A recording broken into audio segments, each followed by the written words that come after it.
Hola, bienvenido. Soy profesor Khaled Khan de Universidad de Granada en España. Hoy vamos a hablar sobre integridad de ensayo clínico, aspectos relacionados sobre lo que digamos en inglés post-publication o aspectos después de que los resultados están publicados. Para discutir el tema conmigo tengo María, mi colega. María, ¿puede hacer una presentación tuya? Hola, Jale. Yo soy María Núñez, soy investigadora postdoctoral del Hospital Universitario Clínico San Cecilio de Granada y también farmacéutica clínica. Ok, nuestro grupo de consensos ha- ya ha publicado un consensus anteriormente y eso también está traducido en español y en chino. Y lo contenido de mis libros sobre integridad de ensayo clínico y sobre metaanálisis también incluye consejos sobre integridad ah, en general. Pero hoy vamos a hablar sobre un aspecto muy específico ah, y pertenece a, a un fase de un ensayo clínico después de que los resultados son publicados. ¿Nos puedes explicar qué es la pospublicación, esa fase que hay justo después? Vale, el día de hoy todo el mundo sabe que hay problemas en ciencia y no todos los ensayos clínicos son fiables. Y cuando un ensayo clínico ya tiene su desenlace y resultados, los autores pueden enviar a una revista y los editores y revisores pueden evaluar el manuscrito. Y si piden que los autores hagan revisión de manuscrito y después el artículo puede ser aceptado y publicado. Eso se llama version of record. Ese artículo pueden leer cualquier persona que tiene acceso al artículo y puede evaluar el artículo sobre su aspecto ético, consentimiento, análisis de datos y otros aspectos. Y si tiene una duda o tiene pregunta, puede escribir a la revista como una carta, pero también puede escribir en un blog o en una plataforma como PubPeer, donde también puede escribir su comentario en forma anónima. Y si hay dudas serias, la revista tiene responsabilidad para evaluar los comentarios y decidir si hay necesidad para hacer una investigación formal. En este caso, también pueden publicar en una noticia formalmente que están haciendo una investigación. Y después de la investigación, si está confirmado que hay problemas, que los resultados no son fiables, el artículo de ensayo clínico va a ser retractado. ¿Y podrías enseñarnos algún ejemplo de algún artículo retractado o una nota de retracción? Si aquí vemos un ensayo clínico durante COVID que está retractado y la causa de retracción, vale, el fuente vino directamente de los autores. En ese caso, ellos descubrieron que había errores en los datos y análisis. Entonces, la revista había hecho su investigación y después de confirmar que sí hay errores en el artículo publicado, retrataron desde la revista. Eh, pero la historia no termina aquí. El artículo ya estaba incluido en un metaanálisis. Entonces, después el metaanálisis también tenía que ser retractado. Vale, entonces no solo es importante aprender cómo hacer ensayo clínico bien, pero también cómo evaluar los ensayos clínicos publicados y cómo investigar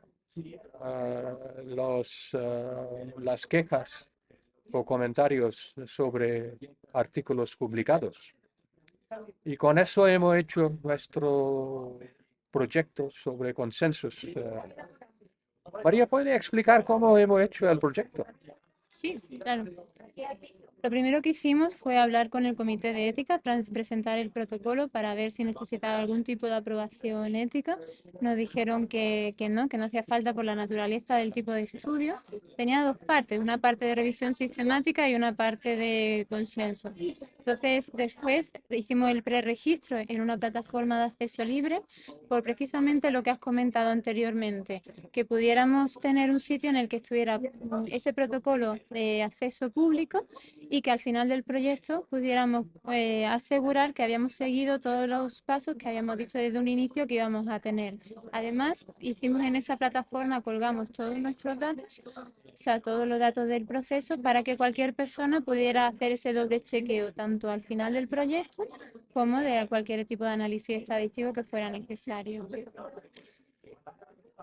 Ok, nuestro grupo de expertos, ¿cómo hemos conseguido poner ese grupo junto? Pues fue un gran desafío porque realmente necesitábamos captar todas las fases del ensayo clínico y todas las fases de la postpublicación y además que tuviera una distribución geográfica que fuera bastante representativa. Entonces para ello lo que hicimos fue seguir una técnica de bola de nieve que se llama de saturación y además se les pidió que a esos expertos no tuvieran conflicto de intereses y que no tuvieran en el momento de la publicación ningún tipo de investigación abierta o alguna expresión de interés, o sea, alguna expresión de integridad en estudio, ¿no? Entonces hicimos esa cobertura con todo el expertise que incluían investigadores, gente que había trabajado en ensayos clínicos, miembros de los comités de ética. También teníamos antiguos editores de revistas que habían tenido que lidiar con estas alegaciones de falta de conducta y estadísticos y demás. La idea era cubrir todo ese ciclo de vida. Pero además importante el tema de la distribución geográfica para que no tuviéramos una polarización, ¿no? Con lo cual incluimos gente tanto de países de alta renta como de baja renta. Teníamos desde Europa, Norteamérica, pero también de África, Asia, Australia, Sudamérica, para que hubiera una buena recogida. ¿Cómo hemos hecho el consenso? Para empezar el consenso, primero iniciamos con una lista general de recomendaciones, que le llamaremos statement, ¿vale?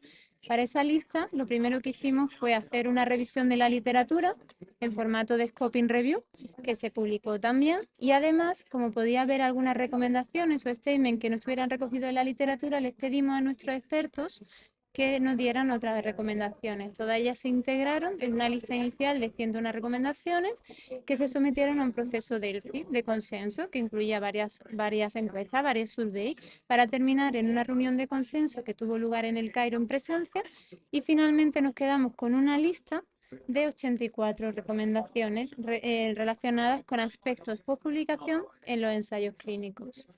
¿Cómo presenta las recomendaciones el artículo, María? Pues como había recomendaciones que incluían muchos aspectos en distintas fases, decidimos agregarlos en 9 dominios. Esos 9 dominios incluían desde aspectos generales hasta recomendaciones de futuras, ¿no? En aspectos generales insistían mucho en la necesidad de tener recomendaciones específicas en esta última fase, porque no es solo que tú terminas la investigación cuando lo publicas, sino que enfatiza la necesidad de que una vez que se hace público los resultados del ensayo clínico, haya una fase de postpublicación que pueda la gente opinar, comentar y trabajar. Entonces es importante para la revista que tiene sus documentos sobre las políticas, sobre esa fase de la vida de artículo después de publicación. Claro, es muy importante que esté muy detallado en las instrucciones, tanto para los propios autores como para aquellos lectores que quieran hacer, oye, tengan alguna duda o quieran preguntar cosas, que sepan exactamente cómo deben de actuar. Y luego también la propia revista, cómo ellos tienen que actuar y de forma guiada, transparente y predefinida. Y ellos tienen que hacer su evaluación en una manera que minimice la probabilidad de ser retractado después de publicación, ¿no? Obviamente, porque si no también se genera mucho, no es bueno para la revista ni bueno para la sociedad que esos artículos lleguen, con lo cual si tú tienes un checklist, tú tienes unas herramientas validadas que tú puedas evitar eso, mucho mejor para ti.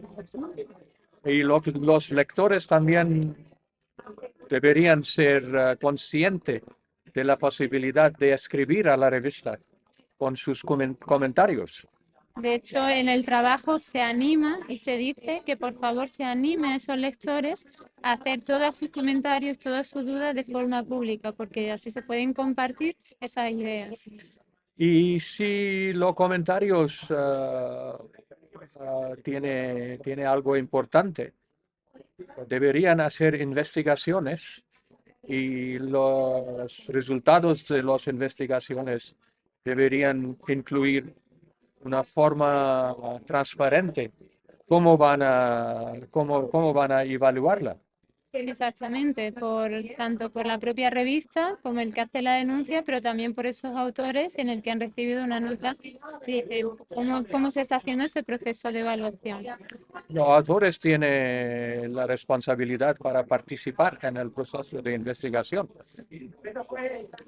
¿Qué, qué pueden hacer los que hagan revisiones sistemáticas?